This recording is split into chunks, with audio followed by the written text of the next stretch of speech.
City India news, महाराष्ट्रातील लोकप्रिय news channel.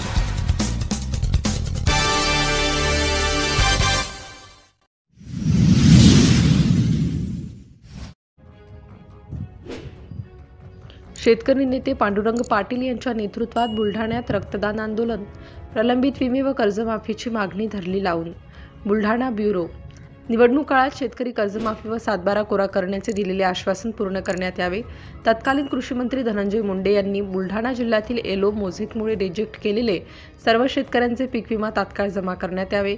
यासह इतर मागण्यांसाठी संभाजी ब्रिगेडच्या वतीने दिनांक 11 जून रोजी येथील कृषी जिल्हाधिकारी कार्यालयासमोर रक्तदान आंदोलन करण्यात आलं। यावेळी संभाजी ब्रिगेड जिल्हा कार्याध्यक्ष श्रीवशी पांडुरंग पाटील यांच्या नेतृत्वात जिल्हा अधीक्षक कृषी अधिकारी मनोज ढगे यांना देण्यात आलेल्या निवेदनात त्यांनी नमूद केले आहे की 1 रुपयात पीक विमा योजना बंद हा निर्णय मागे घेण्यात यावा। शेतकऱ्यांचे अनेक दिवसांचे रखडलेले फळबाग, तुषार, ठिबक, विहीर व गोट्याचे अनुदान तात्काळ जमा करण्यात यावे। नाफेडद्वारा शेतकऱ्यांच्या खात्यावर जमा होणारे पैसे काढण्यास नकार देणाऱ्या मुजोर बँक अधिकाऱ्यावर कठोर कारवाई करण्यात यावी।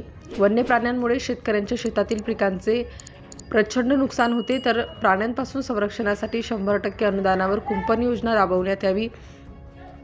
हे आंदोलन करत सरकारचे लक्ष वेधले। या रक्तदान आंदोलनात 30 ते 35 जणांनी आपले रक्त देऊन या आंदोलनात सहभाग नोंदवला। यावेळी या आंदोलनात मेहकर तालुक्यातील 30 ते 40 गावातील शेतकऱ्यांसहित जिल्हाभरातील शेतकरी सहभागी झाले।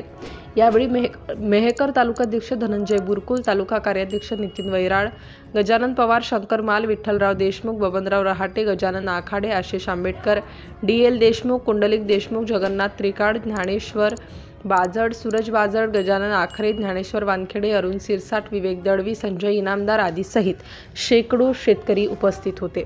सिटी इंडिया न्यूजसाठी प्रतिनिधी शेख वसीम, सुलतानपूर।